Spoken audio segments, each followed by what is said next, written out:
Once again welcome to my channel. मैं राजकुमार स्वालका आप सभी विद्यार्थियों का मेरे इस चैनल पर स्वागत करता हूं। और आज मैं यहां पर जो आप लोगों को मैं पढ़ा रहा हूं आरपीएससी फर्स्ट ग्रेड और सेकंड ग्रेड मैथमेटिक्स, जिसमें आज मेरा नया टॉपिक स्टार्ट होने वाला है स्ट्रेट लाइन, प्लेन और स्पेयर, सरल रेखा 3D में। 3D जो हम पढ़ रहे हैं ना, वेक्टर, फिर अभी रिसेंटली हमने 3D पढ़ी।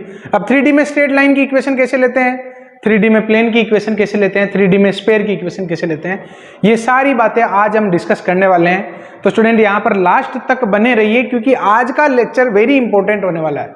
क्योंकि आज सारे बेसिक्स जो है उनको अच्छे से समझना, फॉर्मूले इसमें बहुत ज्यादा है, लेकिन इसमें 50% फॉर्मूलों को कम किया जा सकता है। अगर हम इंटरचेंज करना सीख जाते ना, कि वेक्टर को कार्टेशियन में, भाई सदिश रूप को कार्तीय रूप में और कार्तीय रूप को सदिश रूप में कैसे चेंज करते हैं, तो आपका 50% वर्क जो है वो कम हो जाता है। क्लियर? लेकिन आप फॉर्मूले लर्न करना इग्नोर नहीं कर सकते हो। रीजन? क्योंकि कई बार ऐसा हुआ है कि फॉर्मूला ही पूछा गया है। तो स्टूडेंट हर एक फॉर्मूले को और बेसिक कॉन्सेप्ट को आपको ध्यान से समझना है। मैं स्टार्ट करता हूं आज का लेक्चर। समतल और सरल रेखा आज हमारा टॉपिक रहने वाला है। देखिए यहां पर सबसे पहले मैं स्ट्रेट लाइन की बात कर रहा हूं, सरल रेखा की बात कर रहा हूं। और सरल रेखा देखो, एक सरल रेखा एक बिंदु से जाने वाली रेखा का आपको समीकरण चाहिए। तो स्टूडेंट वही रेखा का समीकरण लिखना तभी संभव होता है जब आपको गिवन जो रिक्वायरमेंट है वो पूरी दे रखी हो। कि अगर मान लो गिवन में आपको एक पॉइंट दे दे और एक पॉइंट से जाने वाली लाइन के बारे में पूछे तो इनफाइनाइट लाइन हो सकती है। क्लियर? तो स्टूडेंट यहाँ पर आपको पॉइंट के साथ साथ डायरेक्शन रेशियोज भी दी होंगी। अब डायरेक्शन रेशियोज और डायरेक्शन कोसाइन क्या होते हैं, क्या ये आपको नहीं आता है? तो फिर जाइए मेरे रिसेंटली 3 डायमेंशन वाले लेक्चर 1 में आपको पता चल जाएगा। क्लियर? तो स्टूडेंट यहाँ पर एक बिंदु x1 y1 z1 वह डायरेक्शन रेशियोज ABC वाली रेखा का समीकरण x minus x1 upon a, y minus y1 upon b, z minus z1 upon c होगा। क्लियर? तो स्टूडेंट यहां पर आप देखिए कि मैंने कौन सी रेखा का समीकरण लिखा है।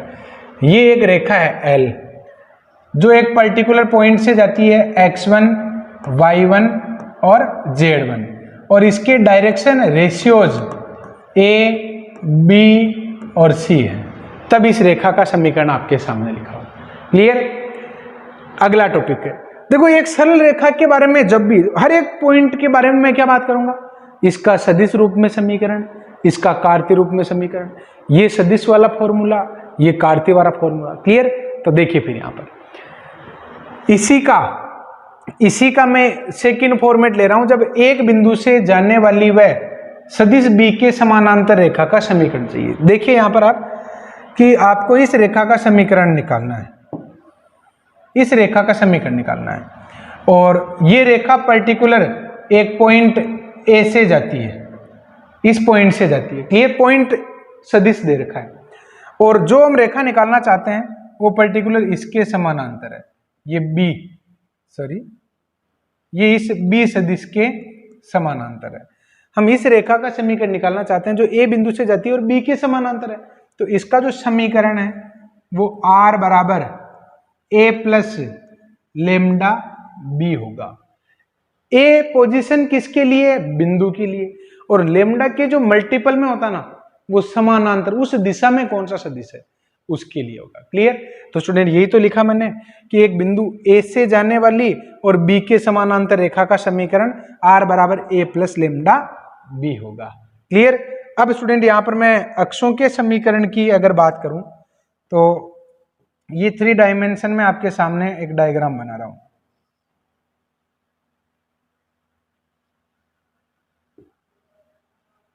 ये एक्स एक्स, ये वाई एक्स और ये जेड एक्स। देखो एक्स एक्स का समीकरण चाहिए। 2D में अगर मैं बात करूं कि एक्स एक्स का समीकरण क्या होता है, तो आप ये कहते हो कि सर y बराबर 0 होता है। क्यों कहते हो? क्योंकि आपको पता है कि एक्स एक्स पर y निर्देशांक 0 होता है, इसलिए। तो 3D में भी आपको यही पता होना चाहिए कि एक्स एक्स का जो समीकरण होता है उस पर y का मान और z का मान 0 होता है। तो एक्स एक्स का समीकरण y बराबर 0 और z बराबर 0 होता है। ऐसे ही वाई एक्स का समीकरण x बराबर z बराबर 0 और जेड एक्स का समीकरण x बराबर y बराबर 0 होता है। क्लियर? तो स्टूडेंट ये हो गया आपके अक्षों का समीकरण। अब आ जाइए आप द्विबिंदु रूप में रेखा का समीकरण। अच्छा देखो, अभी इससे पहले वाले पेज में क्या था, हमने एक सरल रेखा का समीकरण लिखा जब आपको एक बिंदु के साथ में डायरेक्शन रेशियोज दे रखे हो तब। अब अगर आपको दो बिंदु दे रखे हो, डायरेक्शन रेशियोज नहीं दे रखे हो, दो बिंदु दे रखे हो, क्योंकि दो बिंदु से एक यूनिक रेखा जाती है ना, क्लियर। तो उस रेखा का समीकरण लिखना हो तो कैसे लिखेंगे, देखिए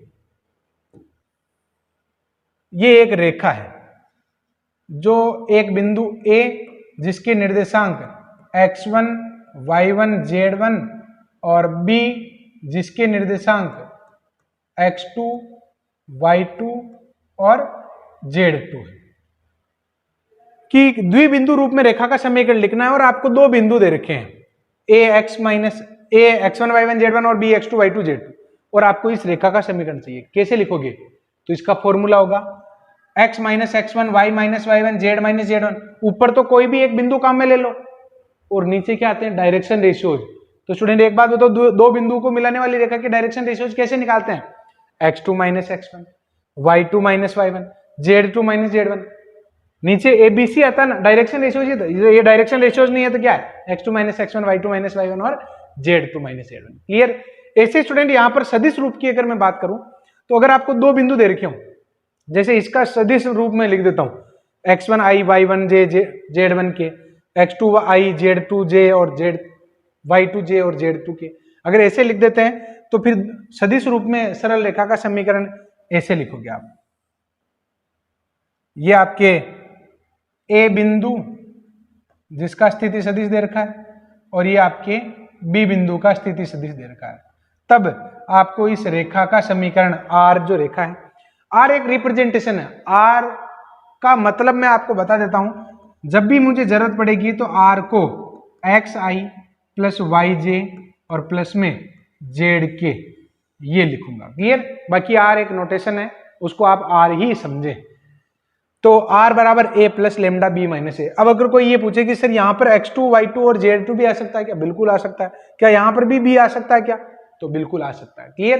तो स्टूडेंट यहाँ पर लेमडा के मल्टीपल में कौन आता है, डायरेक्शन रेशियोज। आगे बात समझ में।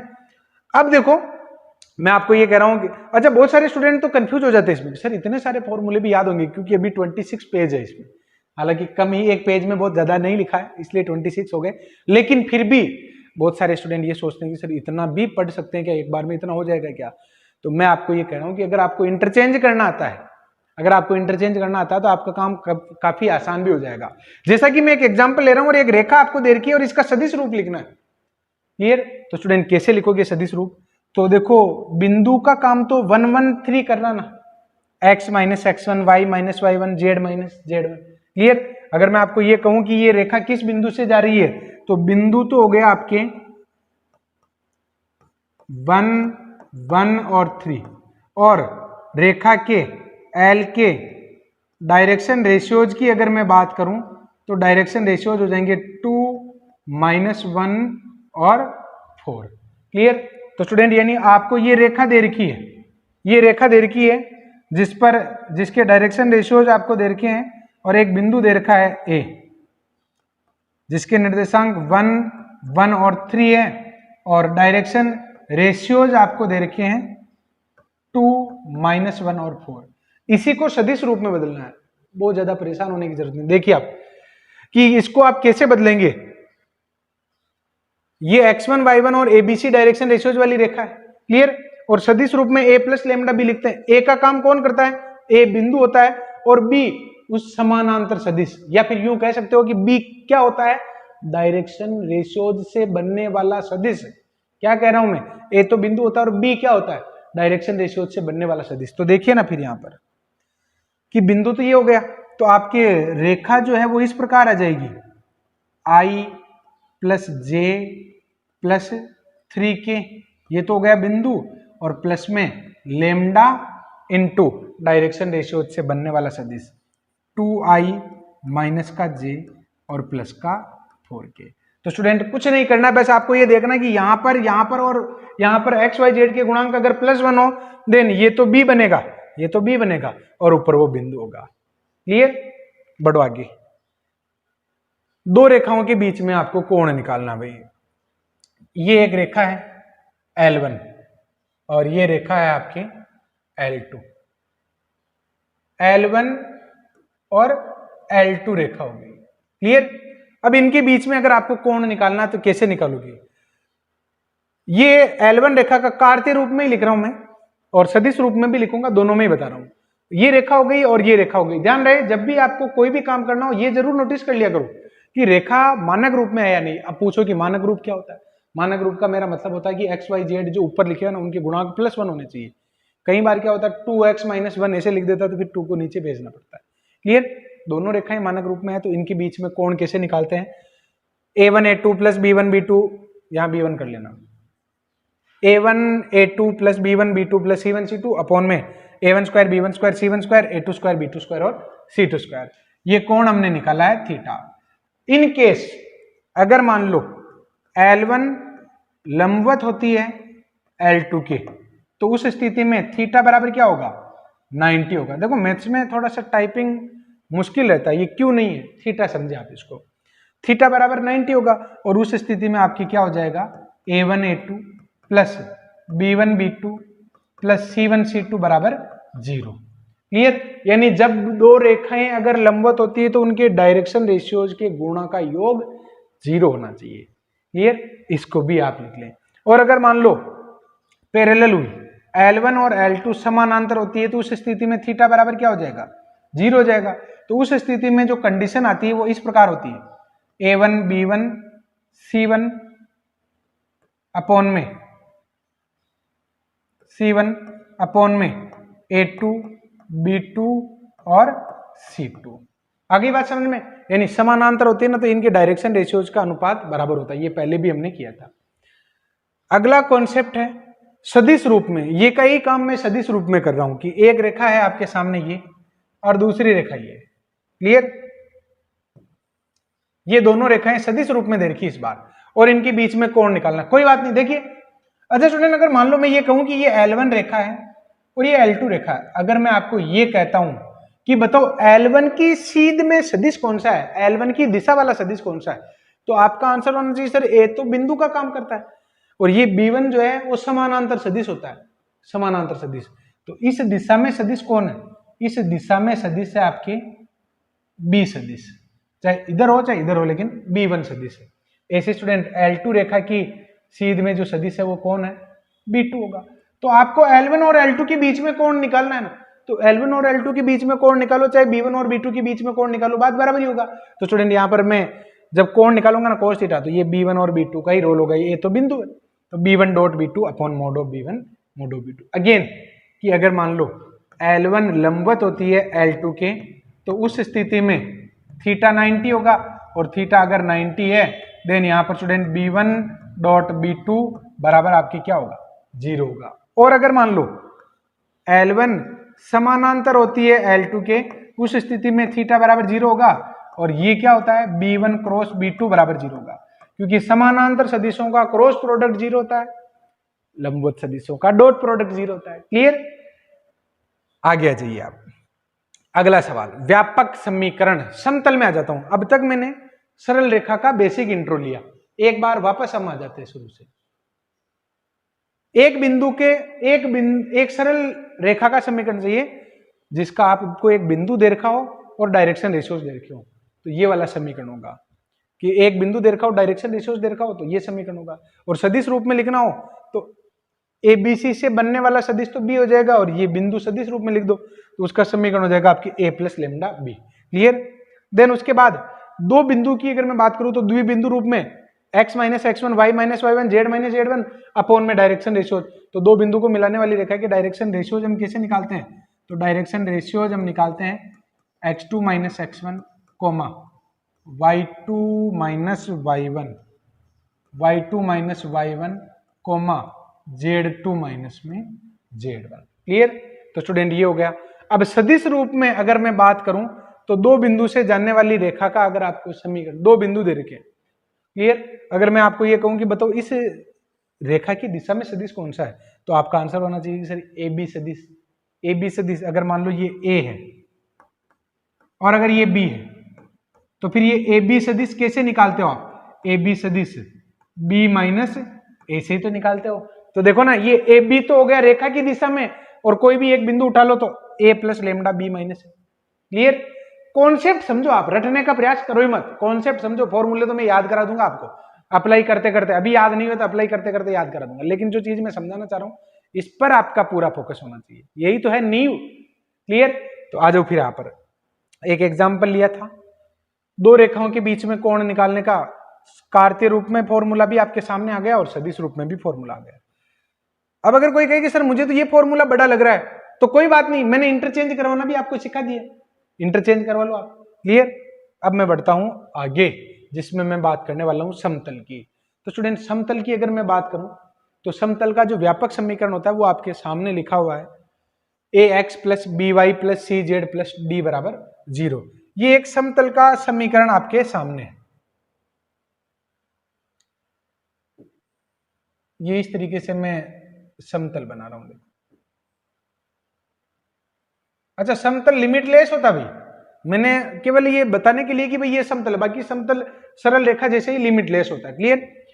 इस समतल का व्यापक समीकरण A X plus B Y plus C Z plus D बराबर 0 होता है। बहुत सारे स्टूडेंट डिमांड करते हैं कि सर व्हाइट वाला जो है ना बैकग्राउंड रखिए। अरे भाई व्हाइट वाले में मैं भी दिख रहा हूं क्या आपको? क्लियर? तो मेरी भी सोचा करो थोड़ी बहुत। इस सरल रेखा एक समतल है जिसका व्यापक समीकरण आपके सामने लिखा हुआ। क्लियर?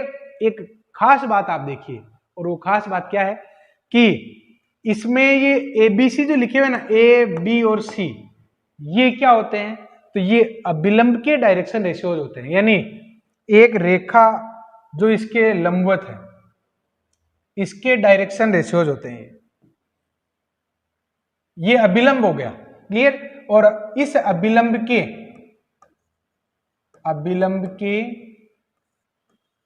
डायरेक्शन रेशियोज ये हो गए आपके ए बी और सी। आ गई बात समझ में? यानी खास बात यह है कि सरल समतल में जो एक्स वाई जेड के गुणांक हैं वो किसको शो करते हैं? उसके अभिलंब के डायरेक्शन रेशियोज को शो करते हैं। याद रखना आप मेरी बात। क्लियर? अब आ जाओ आप निर्देशित समतलों के समीकरण की अगर मैं बात करूं,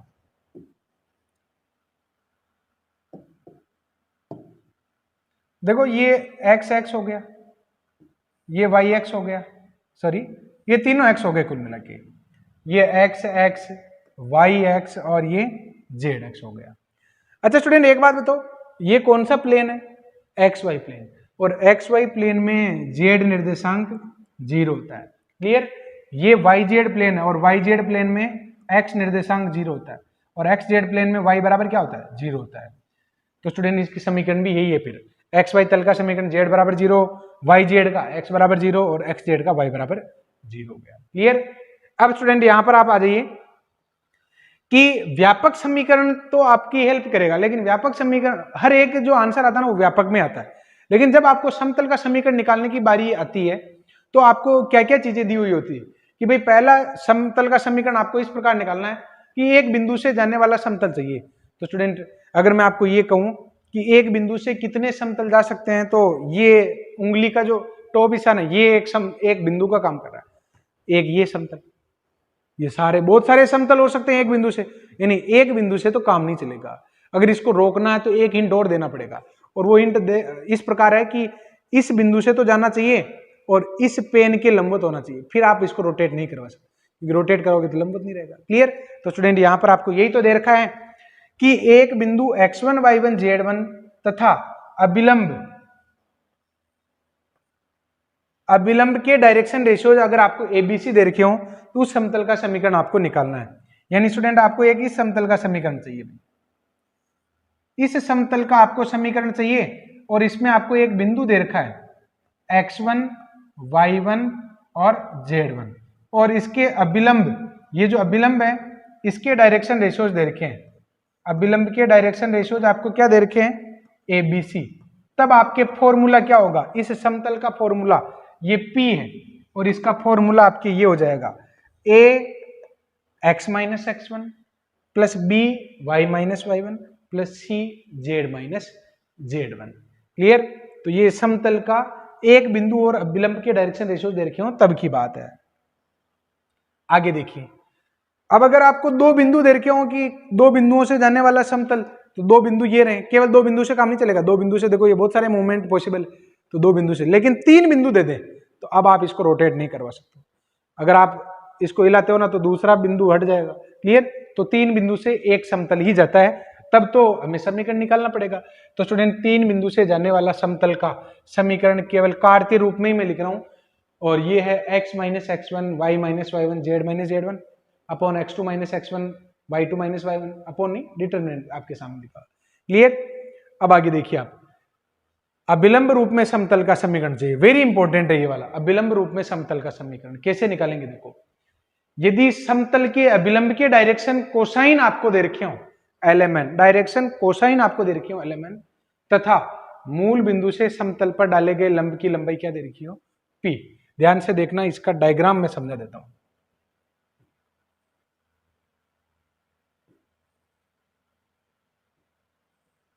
ये तो हो गए तीनों अक्ष, और ये हो गया आपके समतल, ये वो समतल हो गया। क्वेश्चन क्या कर रहा है कि एक समतल के अभिलंब के डायरेक्शन कोसाइन आपको दे रखे हो, इसके अभिलंब के डायरेक्शन कोसाइन, मान लो ये अभिलंब है, इसके आपको डायरेक्शन कोसाइन क्या दे रखे हैं? इस एन के डायरेक्शन कोसाइन आपको दे रखे हैं एल, एम और एन। अभिलंब कहीं भी हो सकता है, बस उसके लंबवत होनी चाहिए। तथा आपको और क्या दे रखा है? आपको दे रखी है इसकी लंबाई, यहां से लेके ये जो है ना, ये वाला भाग, यहां से लेके यहां तक की जो लंबाई है वो आपको दे रखी है पी। यानी क्या कह रहा हूं मैं, एक समतल के अभिलंब के डायरेक्शन कोसाइन अगर आपको दे रखे हो एलएमएन, तथा उस समतल पर मूल बिंदु से डाले गए लंब की लंबाई अगर पी दे रखी हो, तो उसका समीकरण होता है आपके L X plus M Y plus N Z बराबर में पी। ये इसका समीकरण होता है। क्लियर? ध्यान रहे, उल्टा भी पूछेगा आपको, एक सामान्य समीकरण दे रखा होगा और आपको कहेगा कि मूल बिंदु से समतल पर डाले गए लंब की लंबाई क्या होगी। तो सबसे पहले तो आपको पी को पॉजिटिव बनाना है, और फिर आपको इधर डायरेक्शन कोसाइन बनाने हैं।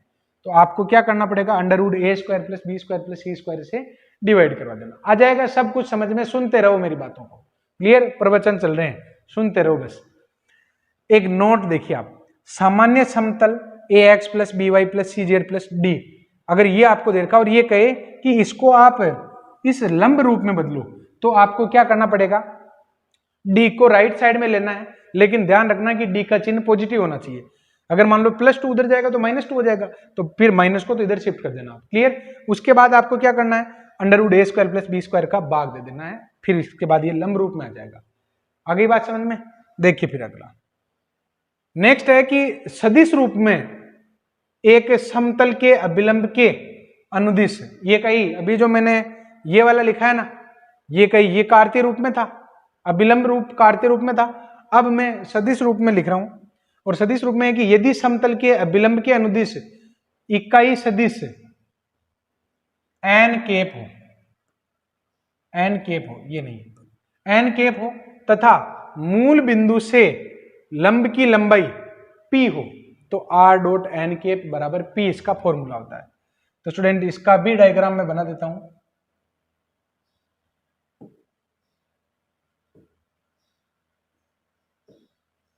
ये तो हो गए तीनों अक्ष, और ये हो गए आपके वो समतल। अब अगर आपको अभिलंब इकाई सदिश दे रखा है एन केप, तथा यहां से लेके इस रेखा पर डाले गए लंब की लंबाई अगर पी दे रखी है, तो इस समतल का समीकरण आपके हो जाएगा आर डॉट एन केप बराबर पी। ध्यान रहे, आर ढूंढने मत लग जाना, ये आर क्या है, ये पी है सर। तो आर केवल संकेत होता है, बाकी वैल्यू आपको एन केप की ढूंढनी होती है और पी की ढूंढनी होती है। तो इन दोनों पर बेस्ड में एक एग्जांपल ले लेता हूं ना, और एग्जांपल शानदार है। इसमें मैं आपको यह भी बताने वाला हूं कि सरल रेखा को तो सदिश रूप से कार्तीय रूप में कैसे बदलते हैं, इसका एक एग्जांपल ले लिया। अब मैं ये एग्जांपल जो ले रहा हूं, इसमें ये आपको सिखाने वाला हूं कि समतल को सदिश रूप से कार्तीय रूप में या कार्तीय रूप से सदिश रूप में कैसे ले जाना है, ये भी आप देख लो। तो स्टूडेंट यहां पर क्वेश्चन क्या है, पहले ये समझो। एक समतल आपको दे रखा है और इसके अभिलंब के डायरेक्शन कोसाइन और मूल बिंदु से डाले गए लंब की लंबाई पूछ रहा है। ध्यान से देखना, यहां पर सबसे पहले तो मैं इसको कार्तीय रूप में बदल रहा हूं। तो कार्तीय रूप में बदलने के लिए आपको आर को क्या लिखना चाहिए, एक्स आई प्लस वाई जे प्लस जेड के।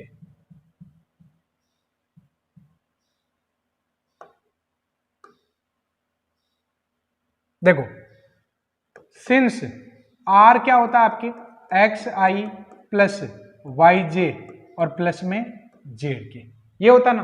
तो स्टूडेंट ये जो समतल आपको सदिश रूप में दे रखा है, मैं इसको कार्तीय रूप में बदल देता हूं। तो कार्तीय रूप में थोड़ा सा क्या है कि हम अच्छे से समझ पाते हैं। तो कार्तीय रूप इस प्रकार हो जाएगा आपके 2x minus 3y plus 6z और प्लस का 2 बराबर 0। कुछ नहीं करना होता, ये आई जे के को हटा दो और एक्स वाई जेड रख दो। और अगर फिर से आपको इसको सदिश रूप में ले जाना, कुछ नहीं करना, एक्स वाई जेड की जगह आई जे के रख दो और आर डॉट लगा दो। क्लियर। तो स्टूडेंट ये समतल किस में आ गया, आपके कार्तीय रूप में आ गया। आपको क्या पूछा जा रहा है, इसके अभिलंब के डायरेक्शन कोसाइन पूछे जा रहे हैं और मूल बिंदु से डाले गए लंब की लंबाई पूछी जा रही है। थोड़ा सा पीछे लेके चलता हूं। देखो एक समतल आपको दे रखा है, क्लियर। और अगर आपको इसको लंब रूप में बदलना है, ध्यान रहे आप लंब की लंबाई और डायरेक्शन कोसाइन अगर बताना चाहते हैं तो समीकरण को पहले लंब रूप में लिखो, और लंब रूप में लाने के लिए आपको उसको कांस्टेंट को राइट साइड में लेना है और फिर under root A square plus B square C square से भाग देना है। ठीक है भाई। तो देखिए यहां पर एक समतल आपके सामने है, ये वाला समतल A X plus B Y plus C Z plus D, और आपको एक तो डायरेक्शन कोसाइन चाहिए और एक पी पूछ रहा है। तो देखिए फिर यहां पर मैं इसको ऐसे लिख सकता हूं ना, माइनस का 2x प्लस का 3y माइनस 6z और बराबर में 2। ये एक समतल आ गया भाई। अब आप इसमें किसका भाग दोगे, तो अंडर रूट में आप इसमें भाग दोगे 4 प्लस 9 प्लस 36 विच मीन्स ये आ जाएगा 7 का भाग देना पड़ेगा।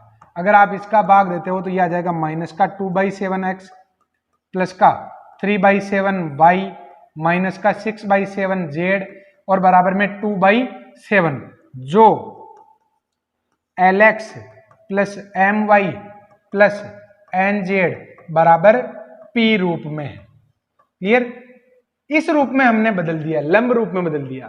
तो लंब रूप में बदल दिया तो स्टूडेंट एक्स वाई जेड के गुणांक क्या होते हैं भाई, स्टार्टिंग पॉइंट यही था कि मैंने ये गौर करके कहा था कि देखो भाई ये समतल का जो व्यापक समीकरण है A X plus B Y plus X Y Z के जो गुणांक होते हैं ना, ये अभिलंब के होते हैं। अब अभिलंब के डायरेक्शन रेशियोज हैं कि कोसाइन है वो तो आप देख लेना, लेकिन होते हैं अभिलंब के। तो आपको यही तो पूछ रहा है अभिलंब के डायरेक्शन कोसाइन। तो स्टूडेंट हमने under root A square plus B square plus C square का भाग दिया, तो ये एलएमएन आ गए ना। तो डायरेक्शन कोसाइन क्या हो जाएंगे, तो डायरेक्शन कोसाइन किसके, अभिलंब के, अभिलंब के डायरेक्शन कोसाइन हो जाएंगे आपके माइनस का 2/7 कोमा 3/7 और माइनस का 6/7 तथा बराबर में क्या होता है P, और P किसको रिप्रेजेंट करता है, P मूल बिंदु से उस समतल पर डाले गए लंब की लंबाई को। तो ये P का मान कितना आ गया, तथा P आ जाएगा आपके 2/7। क्लियर। तो स्टूडेंट अब आप देख सकते हैं कि मैंने इसको सदिश रूप से कार्तीय रूप में बदल दिया, और ये काम मैं आपको हर एक एग्जाम्पल में लगभग 15-20 क्वेश्चन ऐसे लेने वाला हूं जिसमें इंटरचेंज करवाऊंगा, पहले दोनों ही मेथड से करवाऊंगा, फिर उसके बाद आप खुद डिसाइड कर लेना कि हमें किस मेथड से करना चाहिए। मैं कभी नहीं कह रहा हूं आपको कि आप सदिश रूप के ही फॉर्मूले याद करो या कार्तीय रूप के ही याद करो, फॉर्मूले आपको दोनों ही टाइप के याद होने चाहिए। अगला सवाल क्या है, अंतःखंड रूप में समतल का आपको समीकरण चाहिए, तो कैसे निकालेंगे।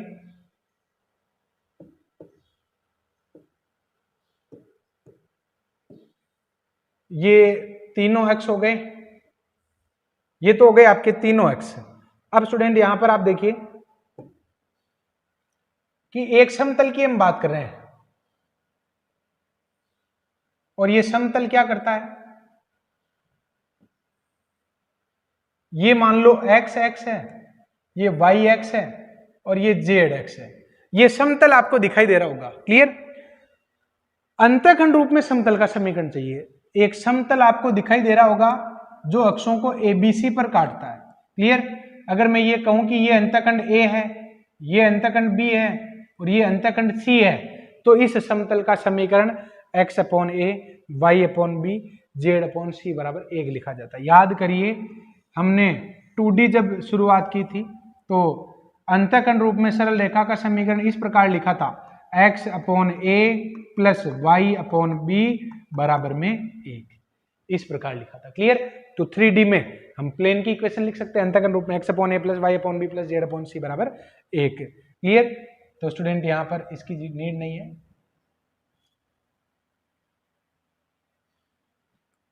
देखिए फिर एक समतल आपको दे रखा है और इसको सदिश रूप में लिखना है, अभी हमने किया ही था ना, यानी इंटरचेंज करवाने की बात कर रहा हूं। तो क्या करना चाहिए?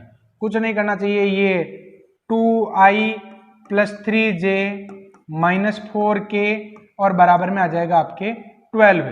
ध्यान रहे ऐसा अगर आप कर रहे हो तो r डॉट जरूर लगा दिया करो। तो r dot 2i plus 3j minus का 4k आपका सदिश रूप हो जाएगा। क्लियर? और इसको अगर इसमें बदलना हो तो कुछ नहीं, r को हटाकर i j की जगह x y z रख दो, बस इतनी सी बात है। अब आगे आ जाइए आप। एक बिंदु तथा एक सदिश के लंब समतल का समीकरण, ये हम अभी पढ़ चुके हैं, इसमें कोई बड़ी बात नहीं, वापस देख लेते हैं। एक बिंदु और एक सदिश के लंबवत समतल का आपको समीकरण चाहिए। तो स्टूडेंट इसका फॉर्मूला क्या होगा?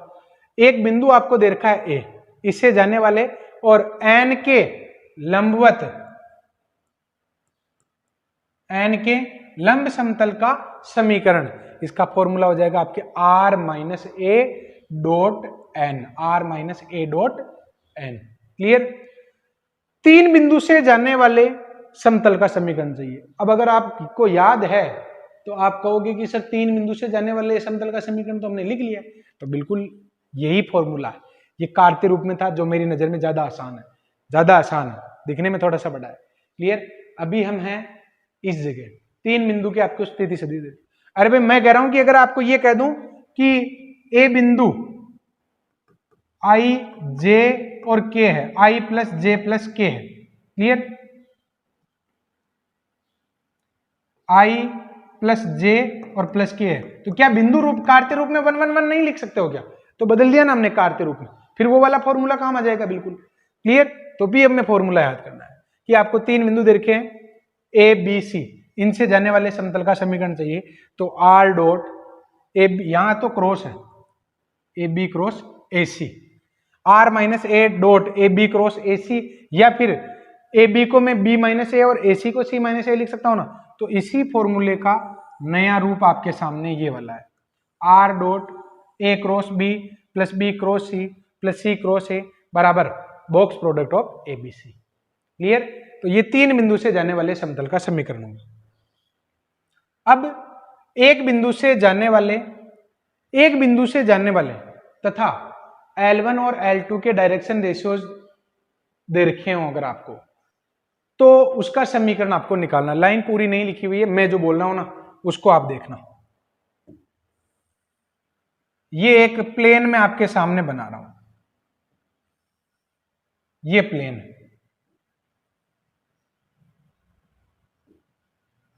ये एक प्लेन है, मुझे इस प्लेन की इक्वेशन चाहिए। और ये प्लेन क्या करता है? ये प्लेन एक काम करता है कि इसमें दो रेखाएं शामिल है। कौन कौन सी?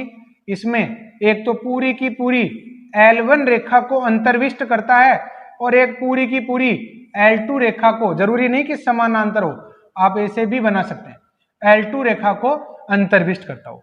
यानी मुझे एक ऐसे समतल की समीकरण चाहिए जिसमें L1 और L2 शामिल हो तथा एक particular point x1 y1 z1 से जाता हूं। क्लियर?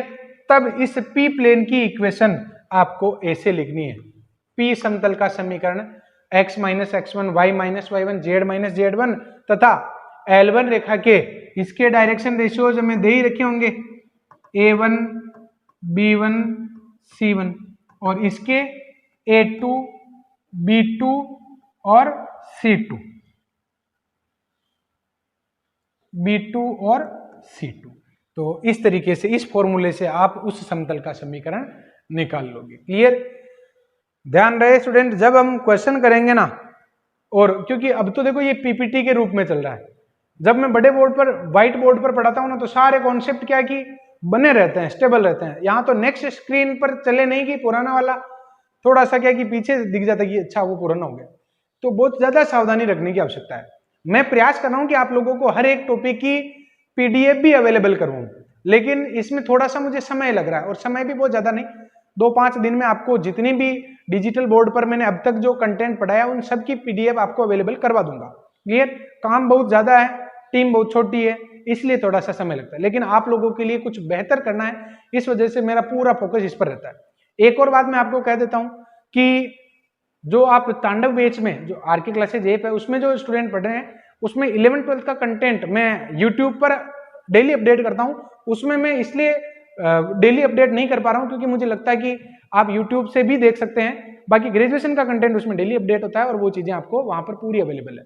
परेशान मत होइए, आप लोग दोनों जगह पढ़ सकते हैं, यहाँ डाउनलोड का भी ऑप्शन है, वहां पर भी है, सारी चीजें बेहतर जैसा आपको ठीक लगे। क्लियर, अब आ जाइए आप फिर से, तो इस प्लेन की इक्वेशन का फॉर्मूला आपके सामने है। अब मेरे हैंड राइटिंग में पढ़ते हैं, देखो जोर आने लग जाता है। दिए गए समतल के समानांतर आपको समतल का समीकरण चाहिए। अगर आपको एक समतल दे रखा है ये वाला, ये एक समतल दे रखा है जिसको मैं P1 कह रहा हूं, और हमें एक P2 समतल चाहिए, और P1 और P2 एक दूसरे के क्या है, समानांतर है।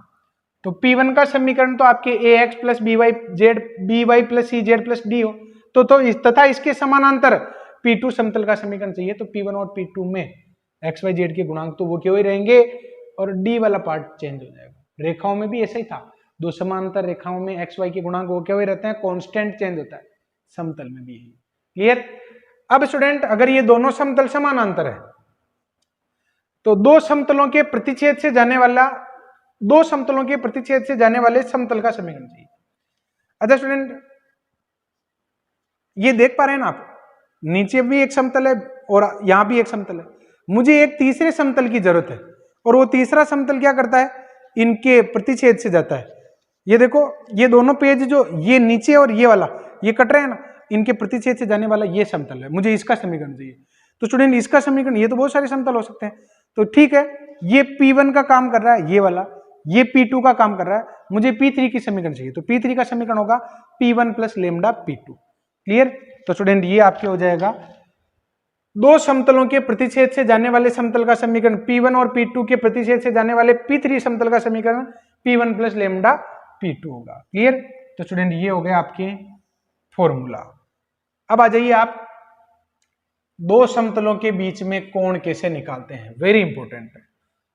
सदिश रूप में भी देख लो, कार्तीय रूप में भी लिख लो। भाई P1 और P2 दो समतल दे रखे हैं, R डॉट एन D1 और R डॉट N2 और D2, ये सदिश रूप में दे रखे हैं। तो स्टूडेंट सदिश रूप में आपको दे रखे हैं, दो समतलों के बीच में कोण चाहिए भी। अच्छा स्टूडेंट, ये P1 समतल मान लेता हूं, ये P1 हो गया और ये P2 हो गया, इस तरीके से आप P2 मान लो, ये P2 समतल हो गया, P1 और P2।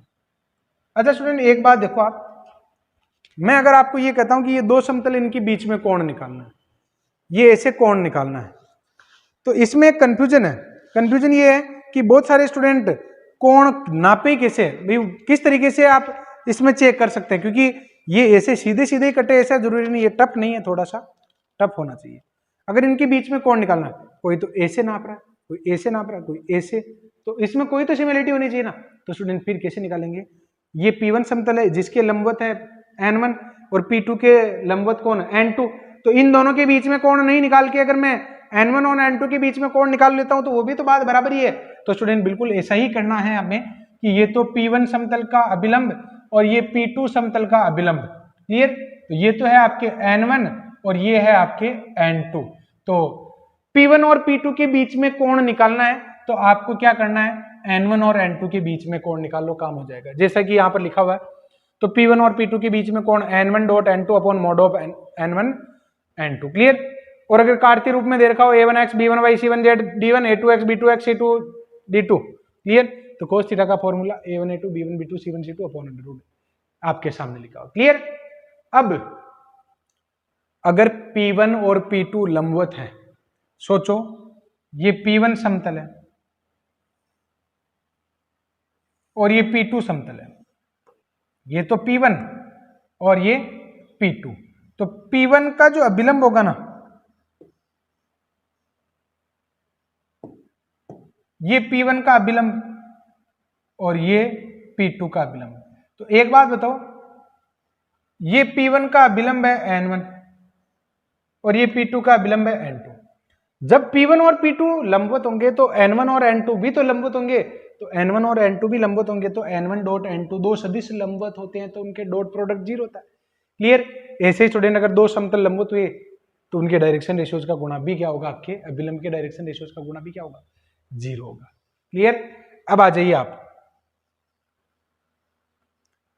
बिंदु की समतल से लंबवत दूरी आपको निकालनी हो। जैसे कि आपको एक समतल दे रखा है ये वाला, और एक बिंदु दे रखा है सदिश रूप में, ये बिंदु ए। इसकी इस समतल से मुझे लंबवत दूरी चाहिए, ये लंबवत दूरी चाहिए जिसको मैं क्या नाम दे रहा हूं, स्मॉल पी। तो ये कैसे निकालेंगे, देखो सदिश रूप में अगर आपको एक बिंदु दे रखा है ए, इससे एक समतल की लंबवत दूरी निकालनी है तो इसका फॉर्मूला क्या होगा, आपको इस आर की जगह ये बिंदु रख देना और कुछ भी नहीं करना है, A dot N minus D upon mod of N, ये इसका फॉर्मूला हो जाएगा। क्लियर। तो स्टूडेंट ये सदिश रूप में लंबवत दूरी का सूत्र हो गया। कार्तीय रूप में भी आप देख लो कि कार्तीय रूप में अगर आपको निकालना हो, जैसे कि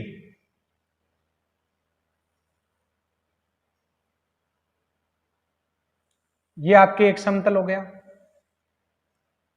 क्लियर, और एक बिंदु हो गया आपके P, x1 y1 और z1। इससे इस समतल की लंबवत दूरी चाहिए, यानी अगर आपको ये वाली दूरी चाहिए तो ये कैसे निकालोगे, तो स्टूडेंट इसका समीकरण आपको P का समीकरण दे रखा है ax plus B Y plus C Z plus का d बराबर 0। देन अगर आपको परपेंडिकुलर लेंथ चाहिए स्मॉल p, तो इसका फॉर्मूला क्या होगा, आपको इस एक्स वाई जेड की जगह x1 y1 z1 रख देना है। तो आपका फॉर्मूला इस प्रकार आ जाएगा p a x1 plus B वाई1 प्लस सी जेड1 plus D upon under root A square plus B square plus C square. Clear. अब स्टूडेंट यहाँ पर दो समतलों के, दो समानांतर समतलों के मध्य की अगर आपको दूरी निकालनी हो, दो समानांतर समतल है उनके बीच की अगर आपको दूरी निकालनी हो, एक समतल तो ये रहा,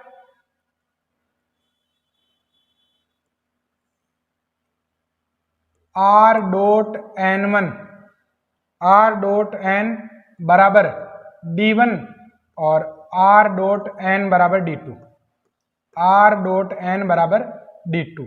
तब अगर आपको इन दोनों के बीच की अगर ये दूरी निकालनी हो तो ये कैसे निकालेंगे, d1 minus d2 upon mod of n। Clear. समानांतर रेखाओं के बीच की दूरी नहीं निकालते थे क्या, c1 minus c2 upon under root A square plus B square, ऐसे d1 minus d2 upon mod of n। Clear. अगर कार्तीय रूप में दो समानांतर समतल दे रखी हूं तो ax प्लस, भाई समानांतर समतल में कांस्टेंट का ही तो फर्क होता है, तो ax plus B Y plus C Z plus D, ax plus B Y plus C Z plus d2, तो इसका फॉर्मूला हो जाएगा d1 minus d2 upon under root A square plus B square plus C square. Clear. अब आ जाइए आप यहां पर दो समतलों के मध्य कोणों के अर्धक का मुझे समतल का समीकरण चाहिए, अर्धक समतल चाहिए। कैसे, देखो मैं यहां पर दो समतल बना रहा हूं आपके सामने, एक समतल तो ये और एक समतल ये है, एक समतल तो आपके ये हो गया और एक समतल ये। क्लियर। अब स्टूडेंट इनके अर्धक वाला समतल चाहिए। अर्धक समतल कौन सा, देखो अगर इसको आप एक क्रॉस समझ रहे हैं ना, क्रॉस इस तरीके से दो लाइनों में समझो। पहले अगर मैं ये कहूं इन दोनों रेखाओं के अर्धक रेखा का समीकरण चाहिए, तो एक तो न्यून कोण का अर्धक होता है और एक अधिक कोण का अर्धक होता है। तो स्टूडेंट हो सकता है कि न्यून कोण के अर्धक वाली रेखा ये होगी और अधिक कोण की अर्धक वाली रेखा ये होगी। रेखाओं में ये होता ना, ऐसे ही समतलों में भी यही बात होती है कि एक तो न्यून कोण का अर्धक चाहिए आपको या अधिक कोण का अर्धक चाहिए, ये आपको निकालना है। तो स्टूडेंट ये कैसे निकालेंगे, देखो आप दो समतल आपको दे रखे हैं, ये P1 है और ये आपके P2 है, और अगर आपको अर्धक वाला समतल चाहिए, अर्धक वाला समतल, तो उसका फॉर्मूला होगा a1x b1y c1z plus d1 plus minus and this. Clear. अब स्टूडेंट यहां पर हमें कैसे पता चलेगा कि कौन सा न्यून कोण का अर्धक है, कौन सा अधिक कोण का अर्धक है, तो समस्या हो गई। तो इस समस्या का समाधान है ना अपने पास। पहला नोट देखिए आप, कि d1 व d2 को आपको पहले बनाना है पॉजिटिव। काम शुरू करने से पहले ही आप d1 और d2 को पॉजिटिव रखेंगे। क्लियर? उसके बाद अभी मैं एग्जांपल लेने वाला हूं इस पर, ये वाला एग्जांपल मैं लेने वाला हूं जब आपको दो समतलों के बीच में न्यून कोण को समद्विभाजित करने वाला समतल चाहिए होगा। तो फिलहाल आप देखो ना कि जब भी आपको न्यून कोण या अधिक कोण का चाहिए होगा, आपको d1 और d2 को पहले पॉजिटिव बनाना है। देन नोट वेरी इंपॉर्टेंट है, तीनों नोट पर बेस्ड एक एग्जांपल पूछा जा चुका है, एक क्वेश्चन पूछा जा चुका है आपको आरपीएससी में। क्या है देखो, d1 व d2 को पॉजिटिव रखने के बाद आरएचएस में पॉजिटिव लेने पर, ये आरएचएस में ये वाला जो है ना यहां पर प्लस लेने पर वह अर्धक आता है जिसमें 0 0 स्थित है। तीन तरीके के कॉन्सेप्ट है। वह अर्धक कौन सा होगा जिसमें मूल बिंदु स्थित है, वह अर्धक कौन सा होगा जिसमें जो न्यून कोण का है, या फिर अधिक कोण का अर्धक कौन सा है। क्लियर? तो स्टूडेंट पहला जो नोट है ये हमारे उस अर्धक समतल का समीकरण बता रहा है जिसमें 0 0 स्थित होता है। तो आपको क्या करना है, d1 और d2 को पॉजिटिव करने के बाद यहां पर प्लस लेकर सोल्व करना है। प्लस लेकर सोल्व करने के बाद जो रिजल्ट आएगा वो वही अर्धक होगा जिसमें मूल बिंदु स्थित होता है। क्लियर? सेकंड नोट क्या कहता है, फिर से d1 और d2 को पॉजिटिव रखने के बाद अगर आप ये जांच करते हो a1 a2 plus b1 b2 plus c1 c2 less than अगर 0 है, अगर लेस देन 0 है तो प्लस लेने पर तो न्यून कोण का और माइनस लेने पर अधिक कोण का अर्धक प्राप्त होता है। क्लियर? और अगर मान लो a1 a2 b1 b2 c1 c2 greater than हो, कब? जब d1 d2 तो आपने पॉजिटिव रखे, इसमें तो कोई डाउट है ही नहीं। उसके बाद अगर आपने ये चेक किया और ये ग्रेटर देन आ गया, तो फिर अगर आप प्लस लोगे ना तो आपको अधिक कोण का और माइनस लेने पर न्यून कोण का। कैसे याद करेंगे तो समस्या होगी, तो कंफ्यूजन दूर करते हैं। ग्रेटर देन है ना तो प्लस लेने पर अधिक का आएगा और माइनस लेने पर कम का आएगा। और अगर लेस देन है तो उल्टा होता है, लेस देन है ना तो प्लस लेने पर तो न्यून का आएगा और माइनस लेने पर अधिक आएगा। मैं यही कहूंगा आपको कि सेकंड और थर्ड में से एक नोट ही याद करें आप, और थर्ड वाला नोट याद करें, उसके दम पर सेकंड वाला याद कर लेंगे। क्लियर? तो आगे बढ़ते हैं, एक एग्जांपल ले रहा हूं। दो समतल आपको दे रखे हैं और इनके बीच में न्यून कोण का अर्धक चाहिए। तो स्टूडेंट यहां पर सबसे पहले तो आप P1 का समीकरण लिखेंगे, और P1 का समीकरण क्या होगा देखो, P1 हो गया आपके 2x minus Y plus 2z plus 23 बराबर में 0। क्लियर? और P2 समतल हो जाएगा आपके 3x minus 2y plus 6z और प्लस का 8 बराबर 0। यानी आपको ये दो समतल दे रखे हैं। देखो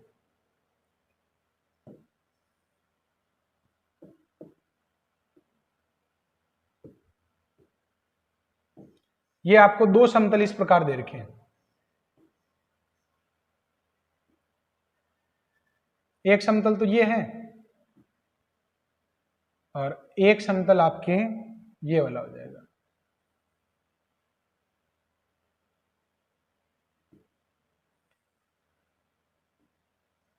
ये दोनों समतल हो गए। क्लियर? तो स्टूडेंट यहां पर तो आप देख पा रहे हैं कि अधिक कोण है, और यहां पर देख पा रहे हैं न्यून कोण है। हमें कौन सा वाला निकालना है, तो हमें ये वाला निकालना है। हमें एक समतल चाहिए ये वाला जो इसके न्यून कोण का अर्धक हो, ये वाला चाहिए। तो स्टूडेंट ये वाला कैसे निकाल सकते हैं, तो देखिए फिर यहाँ पर कैसे निकालना है। तो देखो ना, फिर सबसे पहले ये नोटिस कर लो कि ये d1 और d2 ये पॉजिटिव है कि नहीं है, बिल्कुल पॉजिटिव है। तब यहां पर आप a1 a2 plus b1 b2 plus c1 c2 की जांच करो। तो इसकी जांच करोगे तो 2 multiply by 3 minus 1 multiply by -2 और प्लस में 2 मल्टीप्लाई बाई 6, तो ये आ जाएगा आपके ग्रेटर देन 0। तो स्टूडेंट ग्रेटर देन 0 आया, देखो ना a1 a2 plus b1 b2 plus c1 c2, जब ग्रेटर देन आता है तो प्लस लेने पर अधिक कोण का और माइनस लेने पर न्यून कोण का आता है। तो आपको यहां पर कौन सा चाहिए, आपको यहां पर चाहिए न्यून कोण का अर्धक। तो देखिए फिर यहां पर तब माइनस लेने पर न्यून कोण का अर्धक आएगा, न्यून कोण का अर्धक आएगा। तो स्टूडेंट यहां पर वो जो हमें निकालना है वो इस प्रकार निकलेगा 2x माइनस का y प्लस का 2z प्लस का 23 अपॉन में अंडर रूट में आ जाएगा आपके 4 प्लस 1 प्लस 4 और बराबर में माइनस में ये आ जाएगा 3x minus 2y plus 6z plus का 8 अपॉन में अंडर रूट में 9 प्लस 4 प्लस 36। तो ये तो हो जाएगा 3 और ये हो जाएगा 7। तो 7 को तो मैं इधर ला रहा हूं, तो ये आ जाएगा 14x minus 7y plus 14z plus में 21, 14 और 16। क्लियर। अब ये आ जाएगा स्टूडेंट बराबर में कितना जाएगा, ये 3 इधर जाएगा तो माइनस का 9x प्लस का 6y माइनस के 18z और माइनस का 24। सबको इधर ले आओ ना, तो सबको इधर लाओगे तो 23x, इसको इधर लाओगे तो माइनस का 13y, इसको इधर लाओगे तो प्लस का 32z और अगर आप इसको इधर लेके आओगे तो कितना हो जाएगा प्लस का 185 बराबर 0। तो ये वो वाला समतल है जिसमें जो न्यून कोण को अर्धक करता है। क्लियर। तो स्टूडेंट आई थिंक आप लोगों को ये कॉन्सेप्ट समझ में आ गया होगा। एक रेखा और एक समतल के बीच में आपको कोण निकालना है। देखिए फिर ध्यान से कैसे निकालेंगे।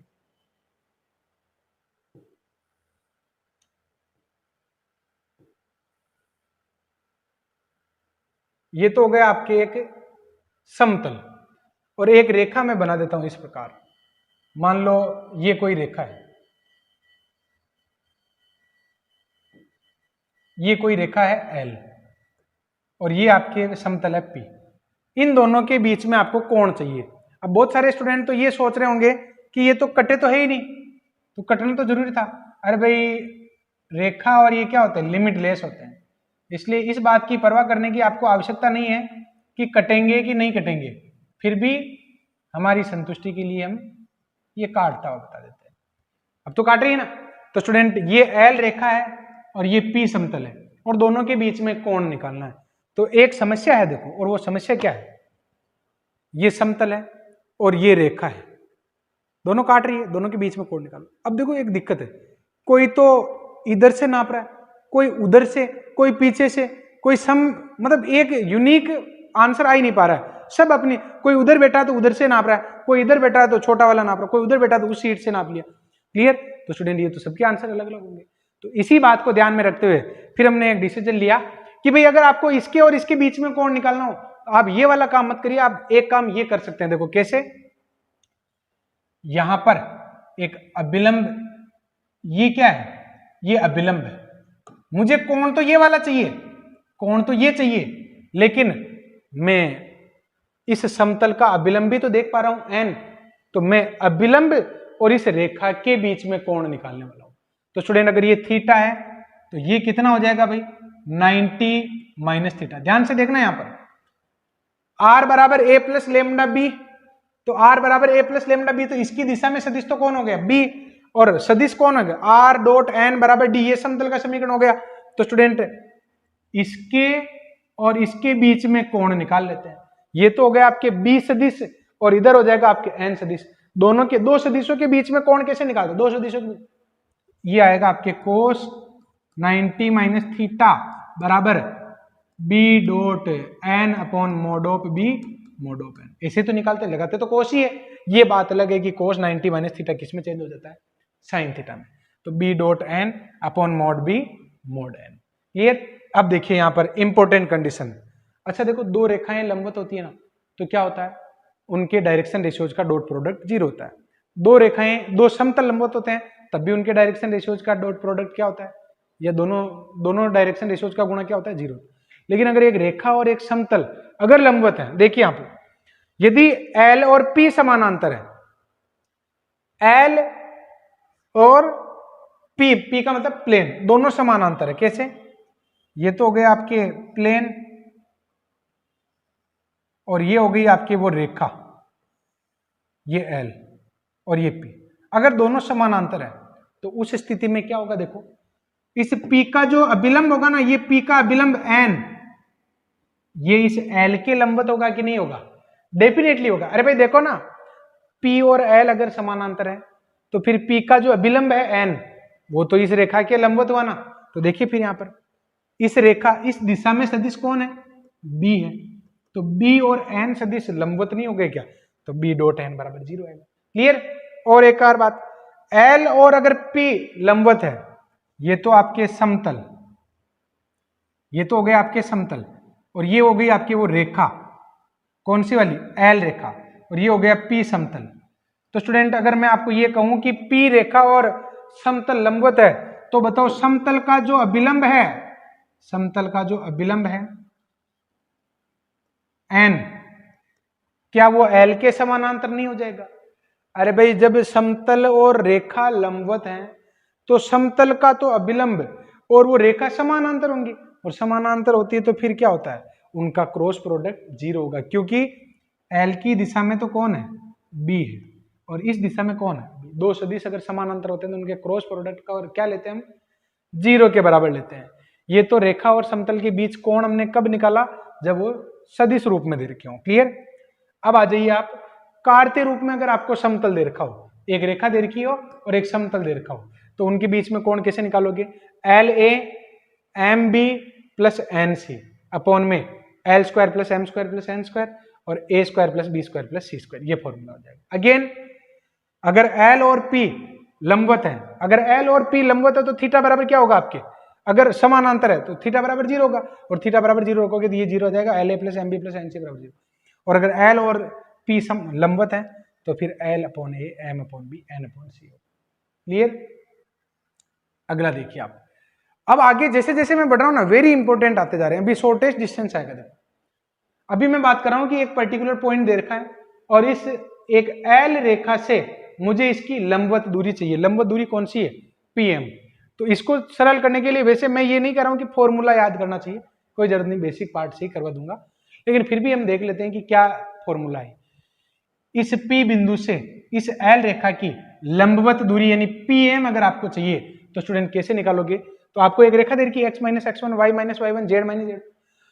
तो अगर मैं आपको ये पूछूं कि बताओ ये L रेखा जो है ना, L किस बिंदु से जा रही है, तो इस पर एक बिंदु तो है ही ना कहीं x1 y1 z1। क्लियर? तो माना कि वो Q बिंदु है x1 y1 और z1। क्लियर? जरूरी थोड़ी कि वो सीध में हो, तिरछा भी तो हो सकता है। क्लियर? x1 y1 और z1 थ्री डायमेंशन और विद एनिमेशन जब आप इसको देखेंगे ना तो बहुत अच्छा महसूस करेंगे। बिल्कुल भी परेशान होने की आवश्यकता नहीं कि फॉर्मूले इतने ज्यादा हो गए, मुझे तो याद ही नहीं रहे। एक बार में किसको समझ में आया? मैथ्स अगर एक बार में समझ में आती तो क्या से क्या हो जाता। क्लियर? 2-3 बार तो आपको पढ़नी ही पड़ेगी, और अभी तो मैं पढ़ा रहा हूं एग्जाम्पल के होने तक तो आपको बहुत कुछ समझ में आ जाएगा। अब तक भी तो आया है। पीएम आपको निकालनी है, तो स्टूडेंट कैसे निकालते हैं? अच्छा स्टूडेंट एक बात बताओ, प्रक्षेप नाम सुना है क्या? प्रक्षेप सुना तो है। प्रक्षेप क्या होता है? ये QM क्या है? ये QM है PQ का L रेखा पर प्रक्षेप। जो मुझे PM निकालना ना, वो कैसे निकालूंगा मैं? इस फॉर्मूले से निकालूंगा, पाइथागोरस वाले प्रमेय से, कि जब भी आपको लंबवत दूरी निकालनी होगी PM, आप कैसे निकालोगे? कर्ण स्क्वायर माइनस आधार स्क्वायर। कर्ण कैसे निकालोगे? तो दो बिंदुओं के बीच की दूरी तो निकालनी है, लेकिन ये लंब कैसे निकालोगे? सॉरी, आधार कैसे निकालोगे? QM। तो यहां पर QM के लिए मैंने लिखा हुआ है, QM क्या है? PQ का L पर प्रक्षेप है। PQ का L पर प्रक्षेप। अब प्रक्षेप कैसे निकालते हैं? पीछे देखिए आप, 3 डायमेंशन ज्योमेट्री प्रीवियस जो आपके टॉपिक था। अब मैं बात कर रहा हूं दो रेखाओं से गुजरने वाले समतल का समीकरण कैसे निकालते हैं। क्लियर? तो ये से वैसे तो मैं ये लिखा चुका हूं, अभी हमने लिखा ही था, फिर से मैं डायग्राम बना देता हूं। ये आपके एक समतल हो गया जिसमें एक L1 रेखा शामिल है, पूरी की पूरी। L1 रेखा का क्या है? देखो, x minus x1 upon a1, y minus y1 upon b1 और z माइनस z1 अपॉन में c1, और L2 रेखा x minus x2, y minus y2 और z माइनस z2 अपॉन में a2, b2 और c2। हमें उस समतल का समीकरण चाहिए जो इन दोनों रेखाओं को अंतर्विष्ट करे। तो उसका फॉर्मूला होगा a1 b1 c1 ये A1 B1 C1 A2 B2 C2, तो ये सेकंड और थर्ड रो बनेगी, और यहाँ पर आएगा x minus x1 x y minus y1 z minus z1। या तो पहला वाला बिंदु ले लो, और कोई चाहे कि मैं तो x2 y2 z2 लिखना चाहूँ तो वो भी लिख सकता है। क्लियर? तो स्टूडेंट ये आपके समीकरण हो गया। अब देखिए आगे, वेरी वेरी इंपॉर्टेंट पॉइंट पर आ गया हूं मैं, और अब बहुत ज्यादा बचा नहीं है, फटाफट ही हो जाएगा। दो रेखाओं के बीच में आपको लंबवत दूरी निकालनी है। दो रेखाओं के बीच में क्या निकालनी है? लंबवत दूरी। कैसे निकालोगे? तो स्टूडेंट यहां पर देखिए, दो रेखाओं के बीच में अगर आपको लंबवत दूरी निकालनी है तो आपको दो पर फोकस करना होगा कि अगर वो रेखाएं समानांतर है या नहीं है। आपको समतलीय और विषमतलीय की जांच नहीं करनी है। मैं जो कह रहा हूं ना, मेरे शब्दों को सुनो। दो रेखाओं के मध्य लंबवत दूरी चाहिए, और दो रेखाओं के मध्य लंबवत दूरी में आपको केवल इतना दिमाग लगाना है कि वो रेखाएं समानांतर है या असमानांतर है। मैं तो ये कह रहा हूं कि विषमतलीय शब्द को ही भूल जाइए आप। क्लियर? आप तो असमानांतर और समानांतर ध्यान रखो। अच्छा, फिर समानांतर और असमानांतर का हमें कैसे पता चलेगा? अरे भाई, अगर मान लो एक रेखा लिखी हुई है ऐसे, x minus 1 y minus 2 z minus 3 upon में 1 माइनस 1 और 4, एक रेखा लिखी हुई है x minus 0 y minus 3 z minus 5 upon में 1 या 2 माइनस 2 और 8। तो आपको कैसे पता चलेगा? एक और लिख देता हूं, x minus 1 y minus 2 z minus 0 upon में 1 1 और 2। ये L1 रेखा है, ये L2 रेखा है, और ये L3 रेखा है। अगर मैं आपको ये पूछूं कि बताओ कौन कौन सी रेखाएं समानांतर है? L1 और L2 समानांतर है। कैसे पता चला? डायरेक्शन रेशियोज का अनुपात बराबर बैठ रहा है, तो ये समानांतर है। ये असमानांतर है, ये भी असमानांतर है। क्लियर? तो स्टूडेंट, आपको समानांतर और असमानांतर मौखिक ही जांच करनी है। मैं समतलीय और विषमतलीय की जांच ही नहीं करवा रहा हूं आपसे, यानी बहुत कुछ हल्का हो गया यहां पर। क्लियर? तो देखिए फिर यहां पर असमानांतर रेखाओं के बीच में आपको लंबवत दूरी चाहिए। तो स्टूडेंट, सदिश रूप में अगर आपको दे रखी है कि a1 प्लस लेमडा b1 और दूसरी रेखा दे रखी है a2 प्लस म्यू b2, तो आपको शॉर्टेस्ट डिस्टेंस वो कैसे निकालनी है? b1 cross b2 dot a2 minus a1 upon b1 cross b2, ये फॉर्मूला होगा। b1 cross b2 dot a2 minus a1 upon mod of b1 cross b2। Clear? ऐसे आप समझ सकते हैं कि ये एक रेखा हो गई और ये दूसरी रेखा हो गई, ये विषमतलीय है। भाई 2D में तो क्या होता है कि या तो रेखाएं समानांतर होती है या फिर प्रतिच्छेद करेगी, लेकिन 3D में ऐसा नहीं होता है। ये देख लो, समानांतर नहीं है, फिर भी नहीं काट रही। क्लियर? तो इनके बीच में आपको शॉर्टेज डिस्टेंस चाहिए, ये वाली दूरी चाहिए। तो ये वाली दूरी आप इस फॉर्मूले से निकालोगे। तो ये इसमें कहां पर दिखेगी आपको? ये यहां पर दिखेगी। ये शॉर्टेज डिस्टेंस निकालने के लिए भी अपने पास जुगाड़ है, लेकिन वो जुगाड़ तभी कामयाब हो पाएंगे जब आपको बेसिक समझ में आ जाएंगे। क्लियर? तो ये फॉर्मूला आपको कब यूज में लेना है? जब आपके पास असमानांतर रेखाएं दे रखी हो और सदिश रूप में निकालना चाहो तो। अगर कोई कहे कि कार्तीय रूप में, तो देखो फिर कार्तीय रूप का फॉर्मूला तो बड़ा है लेकिन आसान ही है कि अगर मान लो कार्तीय रूप में आपको असमानांतर रेखाएं दे रखी हो, कौन सी? असमांतर, पैरेलल नहीं हो, तो फिर आप L1 और L2 का समीकरण आपके सामने है ना, ये क्या हो जाएगा आपके x2 minus x1 y2 minus y1 z2 minus z1, दोनों बिंदुओं का अंतर ले लो, x2 minus x1 y2 minus y1 z2 minus z1 upon में a1 b1 c1 और a2 b2 और c2। अपॉन में जो अंडर रूट बहुत बड़ा लिखा हुआ ना, ये याद करना आसान है। कैसे? a1 a2 minus b1 a2 का whole square, then b1 c2 minus b2 c1 का square, then a1 c2 minus a2 c1 का स्क्वायर। फॉर्मूला बड़ा जरूर है लेकिन बिल्कुल आसान है। क्लियर? अब आ जाइए आगे, लास्ट फॉर्मूला। दो समानांतर रेखाओं के बीच में शॉर्टेस्ट डिस्टेंस आपको निकालनी हो, इसमें वो वाला फॉर्मूला काम नहीं करेगा, नहीं तो आपको रिजल्ट हमेशा 0 ही मिलेगा। इस बात का आप ध्यान रख लेना। क्लियर?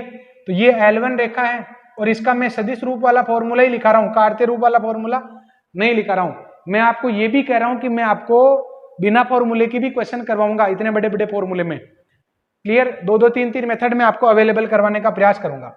ये शॉर्टेस्ट डिस्टेंस आपको निकालनी है।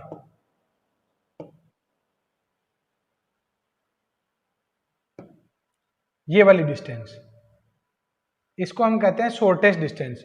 तो शॉर्टेस्ट डिस्टेंस कैसे निकालोगे?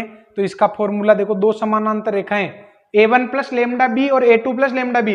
अरे भाई ये वाला भाग तो सेम होना ही चाहिए, क्यों? क्योंकि समानांतर रेखाओं में बी वाला भाग तो सेम ही होगा ना। क्लियर?